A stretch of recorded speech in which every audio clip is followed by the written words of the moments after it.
నమస్కారం doctor V Balakrishna Reddy sir, PSC hospital medical officer. గత 3 సంవత్సరాల నుండి ఇక్కడ సర్వీసెస్. నీ పేరమ్మా? దుర్గాబాయి సార్. దుర్గాబాయి. 3 years నుంచి చేస్తున్నాను సార్. ఓకే అమ్మా. ఏం చేస్తావు నువ్వు? నేను medical officer sir. Medical officer. నువ్వమ్మా? Staff nurse. పేరు సువర్ణ సార్. సువర్ణ. డ్రమ్ ఏంటమ్మా ఏంటి చెప్పండి. సార్ మన పిహెచ్సి హాస్పిటల్ పరిధిలో 35,000 జనాభా ఉంది సార్. మనకు 8 ఆయుష్మాన్ ఆరోగ్య మందిరాలు ఉన్నాయి సార్. మనకు యావరేజ్గా రోజుకి 70-80 ఓపీ నమోదు అవుతుంది సార్. 70-80 ఉంటుంది సార్. ఇన్పేషెంట్స్ నెలకి 100 మంది పైన పైచీలు అవుతాయి సార్. అడ్మిషన్స్ అవుతుంది సార్ మనకు 100 మంది సార్ ఇన్పేషెంట్స్. తర్వాత మన పిహెచ్సిలో డెలివరీస్ బాగా అవుతాయి sir. And average 30 to 40 normal deliveries అవుతాయి సార్. మన దగ్గర నెలకు అవుతాయి సార్. తర్వాత యావరేజ్ ఒక డెలివరీ ఉంటుందా? 30-40 అంటే ఒకటి కంటే ఎక్కువ ఉంటాయి. యాక్చువల్లీ మనకు సంజీవిని సర్వీసెస్ 1 week నుంచి మనం ఇస్తున్నాం సార్. ఓకే. దాని గురించి ఇక్కడ రిసెప్షన్ అయ్యేది దగ్గర ఇక్కడ నుంచి కోఆర్డినేట్ చేస్తారు. ఓకే. నువ్వు గవర్నమెంట్ నుంచా ప్రైవేట్ నుంచి వచ్చేప్పుడు? గవర్నమెంట్ ట్రైనింగ్ అయ్యావు. Okay sir. With your permission మనకు వీపాడ్ రూమ్లో కేసు ప్రజెంటేషన్ ఉంటుంది సార్. నమస్కారమ్మా. నమస్కారమ్మా. రండి కూర్చోండి. ఏం చెప్పండి. సత్యవతి డాక్టర్. ఎక్కడమ్మా? డిఎంహెచ్ఓ. Deputy DMHO. ఓకే. ఈరోజు ఒక లెర్నింగ్ సెషన్ సంజీవని ప్లాట్ఫామ్ మీద లెర్నింగ్ సెషన్ ప్లాన్ చేశాం సార్. ఎక్స్చేంజ్ ఆఫ్ నాలెడ్జ్ కూడా ఉంటుంది సార్. దీంట్లో పార్టిసిపేట్ చేయడానికి గైనకాలజిస్ట్ ఉన్నారు, పీడియాట్రిషియన్స్ ఉన్నారు, అలాగే మెడికల్ ఆఫీసర్స్ ఫ్రమ్ 7 PHCs ఉన్నారు సార్.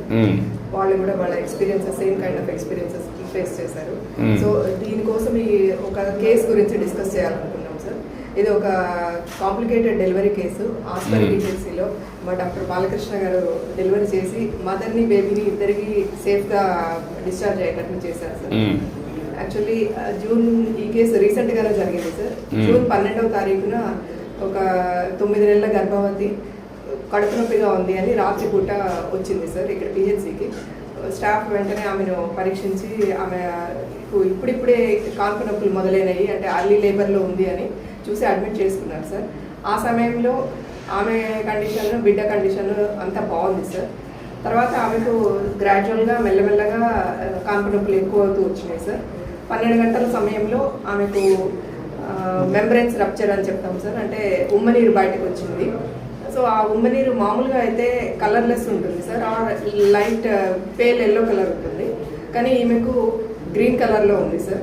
అలా గ్రీన్ కలర్లో ఎప్పుడు వస్తుంది అంటే పుట్టబోయే బిడ్డ తల్లి గర్భంలోనే మోషన్ పాస్ చేస్తే అప్పుడు గ్రీన్ కలర్ అయిపోతుంది సార్. ఒకవేళ during the process of delivery ఆ బిడ్డ ఆ నీళ్లు మింగితే వెంటనే ఏడవలేదు, మళ్ళీ ఊపిరి తీసుకోవడం కూడా కష్టంగా ఉంటుంది సార్. సో ఇట్లా పరిస్థితిలో మామూలుగా అయితే PHCలో డెలివరీ చేయడం కష్టం సార్, ఎందుకంటే బేబీకి పీడియాట్రిషియన్ కేర్ కావాలి కాబట్టి. సో మామూలుగా అయితే రెఫర్ చేస్తారు సార్. కానీ ఈ పర్టికులర్ కేసు రెఫర్ చేయడానికి టైం లేదు, ఎందుకంటే తల్లికి చాలా ఎక్కువ నొప్పులు వస్తున్నాయి, తొందరగా డెలివరీ అయిపోయే ఛాన్సెస్ ఉన్నాయి. సో అందుకని డాక్టర్ బాలకృష్ణ రిస్క్ తీసుకొని ఇక్కడే డెలివరీ చేద్దాము అని నిర్ణయించుకొని ఫస్ట్ అంబులెన్స్ కాల్ చేశారు సార్. సో తర్వాత ఒక 15-20 నిమిషాల్లోనే డెలివరీ అయిపోయింది. డెలివరీ అయిపోయినాక బేబీ హార్ట్ బీట్ ఉంది కానీ ఊపిరి తీసుకోవట్లేదు, వెంటనే ఏడవలేదు. సో డాక్టర్ గారు వెంటనే రియాక్ట్ అయిపోయి బేబీని తీసుకెళ్ళి వార్మర్లో పడుకోబెట్టి ఒక నాసోగ్యాస్ట్రిక్ ట్యూబ్ అని ఉంటుంది సార్, ఆ ట్యూబ్ ముక్కులో నుంచి వేసి ఆ బేబీ మింగిన ఫ్లూయిడ్ అంతా బయటకు తీశారు. అలాగే యాంబూ బ్యాగ్ అని ఉంటుంది, ఆ యాంబూ బ్యాగ్ పెట్టి రెస్పిరేషన్ బేబీ ఊపిరి తీసుకోవడానికి హెల్ప్ చేశారు. అలాగే ఆక్సిజన్ కూడా కనెక్ట్ చేశారు సార్. ఇవన్నీ చేశాక మెల్లమెల్లగా బేబీలో యాక్టివిటీ వచ్చింది, అలాగే ఊపిరి తీసుకోవడం కూడా స్టార్ట్ చేసింది, కానీ ఏడుపు మాత్రం లేదు సార్. సో మేము దాన్ని అబ్జర్వ్ స్కోర్ అంటాం సార్ బేబీ యాక్టివిటీని. సో పుట్టినప్పుడు 2 to 4 ఉంది, తర్వాత ఈ యాక్టివిటీ అంతా చేశాక 4 to 6 అయింది సార్. సో అలా ఉన్నప్పుడు ఇంతలో అంబులెన్స్ కూడా వచ్చేసింది. డాక్టర్ గారు ఇంట్రెస్ట్ తీసుకొని తను స్వయంగా బేబీని విత్ ఆక్సిజన్ తనే అంబులెన్స్లో అకాంపెనీ చేసి వెళ్ళి ఆదోని MCH హాస్పిటల్లో అడ్మిట్ చేశారు సార్. అక్కడ పీడియాట్రిషియన్ కేర్లో బేబీ బాగా కోలుకుంది. 3 days తర్వాత డిశ్చార్జ్ చేశారు సార్. డిశ్చార్జ్ అయిపోయినాక ఇప్పుడు మదర్ బేబీ ఇద్దరు వాళ్ళ విలేజ్లో క్షేమంగా ఉన్నారు. ఈరోజు 42 days డెలివరీ అయ్యి ఆ బేబీ. అచ్చా, very good. Thank you. Congratulations, Thank you, well sir. Done, thank you sir. Excellent work. So ఇప్పుడు ఇది ఒక కేస్ స్టడీ కింద ఎస్ సార్. బాగా చేశారు. పిహెచ్సి లెవెల్లో ఇంకా ఏం చేస్తే మదర్ బేబీ సేఫ్ గా ఉంటారో అని గైనకాలజిస్ట్ వాళ్ళు టెలిహబ్ ఉన్నారు సార్. వాళ్ళు వాళ్ళు మాట్లాడతారు సార్. కొన్ని ఏంటమ్మా మీరు overall online, can you carry on now? Good evening, sir. I am Dr. Vishwanath, sir, gynecologist, Government General Hospital, Karnal, sir. Actually ఈ కేసుని అయితే మెడికల్ ఆఫీసర్ గారు చాలా బాగా కండక్ట్ చేశారు సార్. కానీ ఒక 2 points యాడ్ చేస్తాను సార్. ఇలా ఉమ్మనీరులో మనకు మెకోనియం పోతుందంటే బేబీకి బ్లడ్ సప్లై తగ్గుతుందని ఒక ఇండికేషన్ సార్. అలాంటి విషయంలో మనం ఏం చేయాలంటే మదర్ని ఎల్లెల్లో పడుకొని ఉంటే ఆమె ఎడమ వైపు తిరిగి పడుకోమని చెప్పాలి. అప్పుడు కొంచెం బ్లడ్ సప్లై బేబీకి ఎక్కువ వెళ్తుంది. నెంబర్ 2, ఒకవేళ బీపీ ఏమైనా తక్కువ ఉందా లేదో చూసుకోవాలి సార్. ఒకవేళ బీపీ తక్కువ ఉంటే ఫాస్ట్ గా మనం ఫ్లూయిడ్స్ పెడితే కూడా బేబీకి బ్లడ్ సప్లై బాగుంటుంది. Okay. Good evening sir. I'm doctor Nandakishore sir, paediatrician telemedicine of Kurnool sir. Particular గా ఈ కేసులో మనకు బేబీ అవుట్కమ్ 4వ రోజునే బేబీని డిశ్చార్జ్ చేయడం జరిగింది. అంటే కరెక్ట్ గా స్టెప్స్ చేయడం జరిగింది. దీంట్లో డేటా ఒక 2-3 స్టెప్స్ నేను యాడ్ చేస్తాను సార్. ఇలాంటి కేసులు మనకు రిస్క్ కేసులు ఉన్నప్పుడు ఏంటంటే వెంటనే ఎన్ఆర్పి ప్రోగ్రామ్ లో ట్రైన్ అయిన ఒక ఇద్దరు సిస్టర్స్ కానీ ఒక డాక్టర్ సిస్టర్ కానీ పక్కనే ఉంటాయి. తర్వాత వాళ్ళ టీమ్ బ్రీఫ్ చేసుకోవాలి, ఎవరి రోల్ ఏం చేస్తున్నారు చూసుకొని. అలాగే వెంటనే వార్మర్ డెలివరీ అయ్యేదానికంటే ముందే వార్మర్ ఆన్ చేసుకొని బేబీని వెంటనే వార్మర్లో తీసుకున్న తర్వాత బేబీ పొజిషనింగ్ సరిగ్గా చెక్ చేసుకొని ఏదైనా మెకోనియం లాంటి ఏదైనా సెక్రేషన్స్ గొంతులో ఉంటే వాటిని క్లియర్ చేస్తూ తర్వాత డాక్టర్ గారు చేసినట్టుగా ఎన్జీ ట్యూబ్ సార్, అంటే నాసోగాస్ట్రిక్ ట్యూబ్, ఫీడింగ్ ట్యూబ్ అంటాము, అది వేసి యాస్పిరేషన్స్ అంతా తీసేసి అప్పటికి కూడా ఊపిరి సరిగ్గా తీసుకున్నట్లయితే బ్యాగ్ అండ్ మాస్క్ ద్వారా మనం 5 నుంచి రెస్పిరేషన్స్ ఇస్తాము. బ్యాగ్ అండ్ మాస్క్ తర్వాత కూడా ఒకవేళ ఇంప్రూవ్ అవ్వకపోతే బ్యాగ్ అండ్ ట్యూబ్ అంటాం సార్. గొంతులో ఎండోట్రేకియల్ ట్యూబ్ వేసేసి రెస్పిరేషన్స్ ఇచ్చి పంపిస్తాం. కానీ ఈ కేసులో అయితే డాక్టర్ గారు టైమ్లీ స్టెప్స్ కరెక్ట్ గా చేశారు. అండ్ ఈ రోజు మనం బేబీ డిశ్చార్జ్ చేయగలుగుతాం సార్. కాబట్టి ఈ స్టెప్స్ అన్ని పర్ఫెక్ట్ గా జరిగాయి ఈ కేసులో. Okay. Then anybody wanted to say anything? ఇప్పుడు this is a case study for అందరికీ. బాలకృష్ణ గారు ఇమ్మీడియట్గా యాక్ట్ చేయడం, దానిపైన బేబీ సేవ్ కావడం, ప్రొటెక్ట్ చేయడం, ఎలాంటి డిజబిలిటీస్ లేకుండా దీన్ని ఒక టైమ్లీ యాక్షన్ వల్ల కానీ అదే మరిగా తన రెస్పాన్సిబిలిటీ తీసుకోవడం కానీ రెంటి వల్ల కూడా చాలా వరకు సేవ్ చేయగలిగారు. చాలా మంచి పని.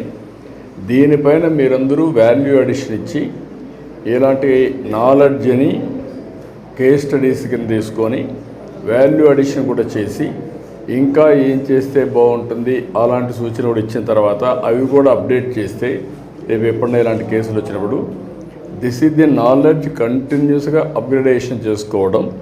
ఎవరికైనా ఇలాంటి కేసులు వచ్చినప్పుడు వాళ్ళు ఇమ్మీడియట్గా దీన్ని ఒక ఎగ్జాంపుల్గా తీసుకొని రెఫరెన్స్గా తీసుకొని వాళ్ళు కూడా యాక్ట్ చేస్తూ వస్తే further and further knowledge update అవుతుంది. One is global best practices తీసుకోవడం, అవన్నీ మనం స్టడీ చేయడం, దానిపైన మనం ప్రాక్టికల్గా టైం టు టైం యాడ్ చేసుకుంటూ ముందుకు పోతే the best way we can deliver results. I'm very happy.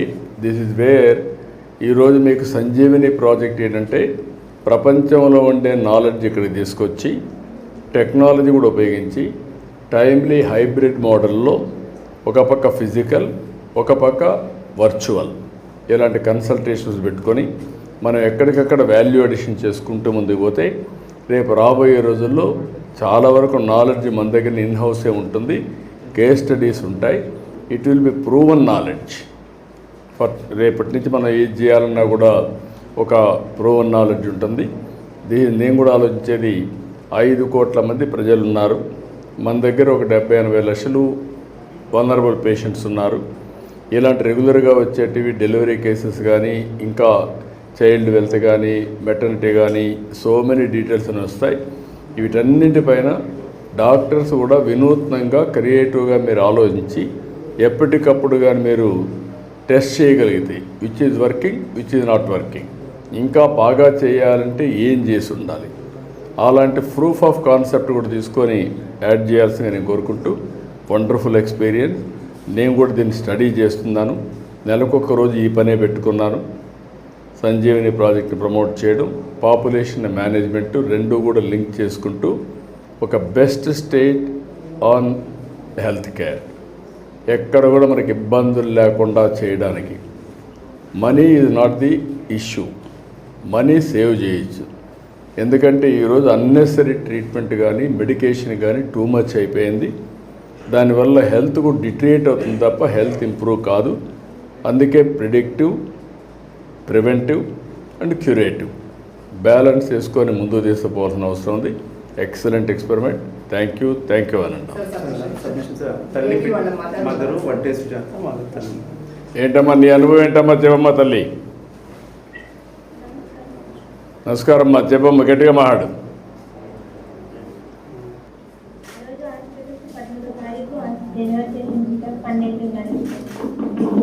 నా బాబు ఏడుకోకుండా కదలిక లేకోకుండా ఉండి మింగి అసలుకి ఏమవుతుందో అని ఎదుబడిస్తున్నారు. బాగా సారి బాగా చేసి ఏం ఎదుబడదని నేను చేస్తానని బాగా కష్టపడి అందరినీ రూమ్లో ఉండే వాళ్ళందరూ బయటకు పంపించి ఆ సారి బాగా చేసినారు సార్. నా బాబుకి నాను నా బాబు ఈరోజు సంతోషంగా ఉండాలంటే ఆ బాలకృష్ణ సారీ సార్ ఎంత సాయం చేశారంటే అంత సాయం చేశారు సార్ బాలకృష్ణ సార్. ఆ రోజు ఈ హాస్పిటల్లో ఇది బాగా చేసి మరి అటు పోతే మీరు ఆంబులెన్స్లో పంపిస్తే మీరు తొందరగా చేయించుకోవాలని చెప్పి ఆ సారు ఆశా వర్కర్కి పోయి ఆ సార్ అడ్మిట్ చేసి ఆ మేడం సార్ చెప్పి బాగా చూసుకున్నాడు అని చెప్పొచ్చినాడు సార్. ఆ సారు అలాంటి సార్లు ఇంకా వేరే వాళ్ళు కూడా అలాంటివి నేర్చుకోవాలి సార్. అలాంటి వాళ్ళు మాకు మా యొక్క వాళ్ళకి అలాంటి సార్లు ఉంటే చాలా మంచిది సార్. అదే అన్ని ప్రభుత్వ ఆసుపత్రులు అదే మరి చేస్తున్నాం ఇప్పుడు.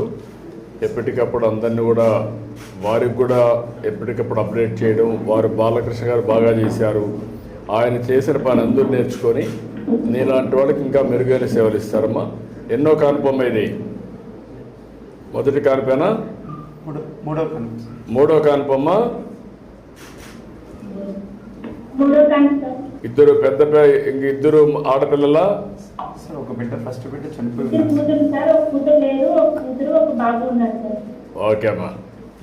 బాగున్నాం సార్. ఈ ఊరు వాళ్ళు ఆశా వర్కులు అంబులెన్స్ లో వచ్చేవాళ్ళు పరశురామ్ సారు ఆశా వర్క్ పుష్పవతి బాగా చూసుకుంటున్నారు సార్. అంబులెన్స్ పొద్దున వస్తుందని ఒకరోజు ముందే వచ్చి పుష్పవతి ఆశా వర్క్ వచ్చి అంబులెన్స్ వస్తుంది ఇంటి దగ్గరే ఉందండి బాగా చెకప్ చేసుకున్నాడు అని వచ్చి చెప్తుండ్రు సార్. వచ్చి చెప్పి పొద్దున పరశురామ్ సార్ వచ్చి బాగా బ్లడ్ టెస్ట్, బీపీ టెస్ట్ అవన్నీ చేసి షుగర్ అవన్నీ టెస్ట్ చేసి అది హాస్పిటల్కి ఏమైనా ప్రాబ్లం ఉంటే హాస్పిటల్కి పోయి చూడండి మనం చెప్తాము అని రాసిస్తుంది సార్. చాలా సంతోషమా. పని చేస్తాను నేను. మీ బాబు సంజీవిని ప్రాజెక్ట్ వచ్చిన తర్వాత మొదటి కేస్ స్టడీ ఇది. మేమందరం స్టడీ చేస్తున్నాం. ఒక 3 లక్షల రూపాయలు మీ బాబు పేరుతో ఫిక్స్డ్ డిపాజిట్ చేస్తాం. పెద్దయినా గుర్తుండేట్టుగా ఈ సంజీవిని ప్రాజెక్ట్ కూడా బాగా పనిచేసేట్టుగా శాశ్వతంగా గుర్తుంటుంది. మీ బాబు పేరుతో కలెక్టర్కి ఆదేశాలు ఇస్తాను. 3 లక్షల రూపాయలు ఫిక్స్డ్ డిపాజిట్ చేస్తాం. సంతోషమా? ఓకే అమ్మా, గుడ్. ఓకే అమ్మా.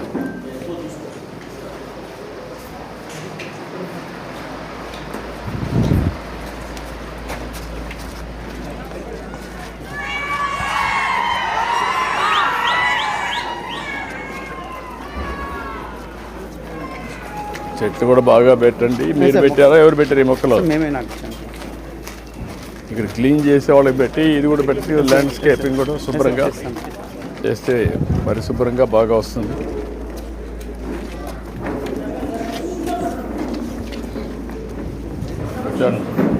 కూర్చోండమ్మా. ఏంటమ్మా? గుడ్.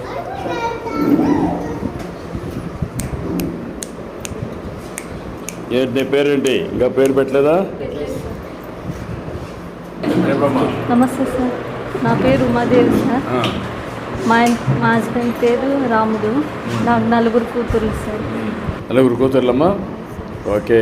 అంటే మా ఇంకేంటి నువ్వు ఏమన్నా చెప్పాలా? ఏంటి మీ అనుభవాలు ఏంటి? హాస్పిటల్ బాగుంది సార్. ఇక్కడ హాస్పిటల్ అన్ని విధంగా బాగా చూసుకుంటారు. ప్లస్ ఆశా వర్క్ కూడా బాగా చూసుకుంటారు సార్. డెలివరీ కూడా మంచిగా చేస్తున్నారు సార్, అన్ని ఫెసిలిటీస్ బాగున్నాయి. ఇప్పుడు మేము సంజీవిని ప్రాజెక్ట్ పెట్టాం. నేను కాల్ చేసినాను సార్. మీరు అవన్నీ దానివల్ల మీకు లాభం ఉందమ్మా? సంజీవిని ప్రాజెక్టు వల్ల ఏంటి, ఏం అర్థం చేసుకున్నారు మీరు సంజీవిని ప్రాజెక్టు? మేము ఇంట్లోనే ఉండి అన్నీ కనుక్కోవచ్చు సార్. టోల్ ఫ్రీ నెంబర్ కూడా చెప్పారు 155-337 అని.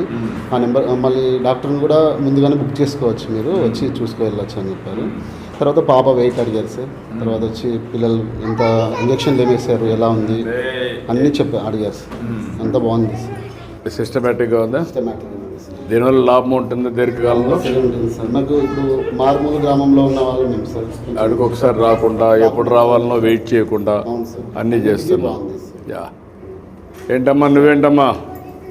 ఇప్పుడు నీకు ఎప్పటికప్పుడు పిలుస్తున్నారమ్మా? ఏఎన్ఎం వస్తా ఉందమ్మా? ముందుకి ఇప్పటికి నువ్వు భర్తవా? ఏంటి చెప్పు, ఎన్నో కాన్పు? 5వ కాన్పు సార్.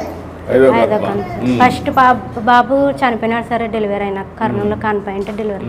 మరి తర్వాత పాప సార్, మరి తర్వాత బాబు చనిపోయినాడు సార్. మరి తర్వాత పాప మళ్ళీ ఇప్పుడు ప్రెగ్నెన్సీ ఎన్నేళ్ళు. ఇప్పుడు ఈ నువ్వు కాన్పుల అనుభవం ఉంది కదమ్మా, అప్పటికి ఇప్పటికి డిఫరెన్స్ ఏంటి సంజీవనిలో? బాగుండదు సార్, అన్ని ట్రీట్మెంట్లు అన్ని సంజీవని గురించి అన్నీ చెప్తున్నారు. అన్నీ ఏమేమి తీసుకోవాలో అన్నీ ఆరోగ్యంగా అన్నీ చెప్తున్నారు సార్. ఈ ప్రాజెక్ట్ వల్ల కొంచెం బెటర్గా అయిందా? బాగుంది సార్. నువ్వు కూడా బాధ్యత తీసుకుంటున్నావా? ఆవిడ బాధ్యత నీకు కూడా బాధ్యత ఉందా? ఇద్దరు కలిసి చేసుకుంటున్నారా? గుడ్, ఐఎమ్ వెరీ హ్యాపీ అమ్మా, చాలా సంతోషం. ఈ ప్రాజెక్ట్ని పెద్ద ఎత్తున తీసుకున్నాం, సక్సెస్ కావాలి, చేద్దాం. కూర్చో. నువ్వేంటమ్మా? ఏంటి బాబు? ఏంట్రా ఎట్రా ఎట్రా రారా, నీ పేరేంటి? నీ పేరే? నువ్వు బాయాడిగా ఉన్నావు, నువ్వు బాగా మాట్లాడుతున్నావు. స్కూల్కి పోతున్నావా? ఎల్కేజీనా, యూకేజీనా, ఫస్ట్ క్లాసా? First class. బాగా చెప్తున్నారా? వాళ్ళకి తెలియదురా, వాళ్ళు నవ్వుతున్నారు, నువ్వు బాగా చెప్తున్నావు. గుడ్. గుడ్. 1, 2 వచ్చినా? ఎన్ని వచ్చినాయి? 2. 2. 2 వచ్చాయి నీకు. గుడ్. ఏంటమ్మా నీ అనుభవాలేంటి? నాకు 8 months సార్. నేను అన్ని బాగా యూజ్ చేసుకుంటున్నాను సార్. సంజీవిని గురించి కూడా కాల్ చేసి మాట్లాడాను సార్. నువ్వేం చదువుకున్నావమ్మా? Degree sir. డిగ్రీ చేసే కాబట్టి ఈజీగా. నువ్వేం చదువుకున్నావమ్మా? చదువుకోలేదు, బాగానే నీకు అర్థమవుతా ఉంది. సంజీవిని ఫోన్ చేయడం ఎన్ని? నువ్వమ్మా 10th క్లాస్. బట్ ఫోన్ చేసుకోవడం, చూసుకోవడం, మెసేజ్లు అన్నీ. ఇప్పుడు దీంట్లో యోగా ఏమైనా మీరేమైనా ప్రాక్టీస్ చేస్తున్నారమ్మా? యోగా కానీ చేస్తున్నావమ్మా? నువ్వు కూడా చేసావమ్మా? నువ్వు చేస్తున్నావమ్మా? నువ్వు చేస్తున్నావా? చిన్న చిన్న యోగాసనాలు ఇవన్నీ కూడా చేసుకోవడం. ఇప్పుడు సి సెక్షన్ కాకుండా నేచురల్ ప్రాసెస్లోనే రావాలి వస్తుంది. మీ భర్త కూడా ఇంట్రెస్ట్ తీసుకుంటున్నాడా? లేదంటే అందరినీ కట్టేసి పెట్టాలా ఎందుకండి? అదేమ్మా, గుడ్. అందరూ కలిసి డిస్కస్ చేసుకోవడం, మాట్లాడుకోవడం అన్నీ జరుగుతున్నాయి. భార్య భర్త ఇద్దరు కలిసి. ఓకే.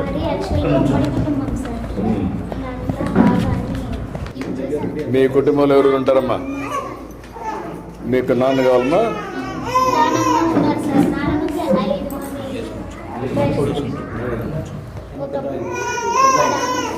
ఓకే. మీరు ఎంతమంది కుటుంబంలో? 26 మంది ఉన్నారు. వెరీ నైస్ అమ్మా, చాలా పెద్ద కుటుంబం అయితే. అందరూ కలిసి ఒకటిగా ఉంటారా? ఒకే కిచెన్.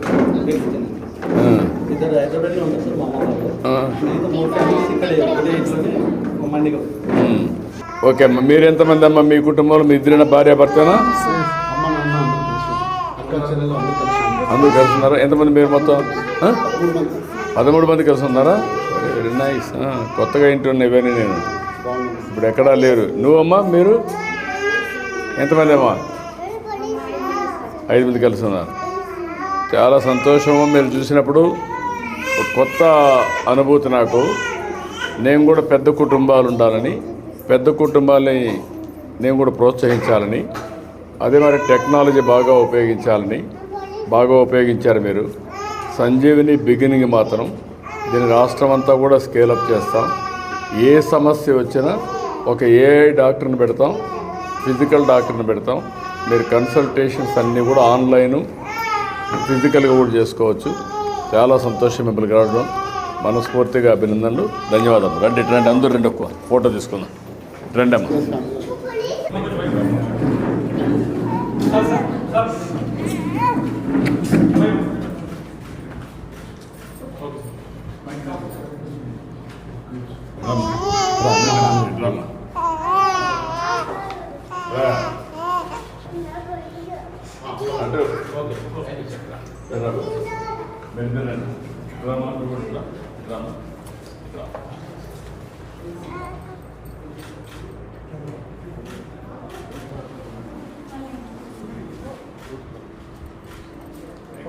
రండి, ఇద్దరు రండి.